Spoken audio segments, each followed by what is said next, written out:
কথা হজম করতে শিখুন। এটা অনেক বড় গুণ। আপনাকে জীবনে জিততে সহায়তা করবে।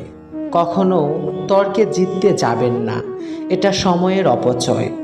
আপনার প্রতিপক্ষকে জিতিয়ে দিন।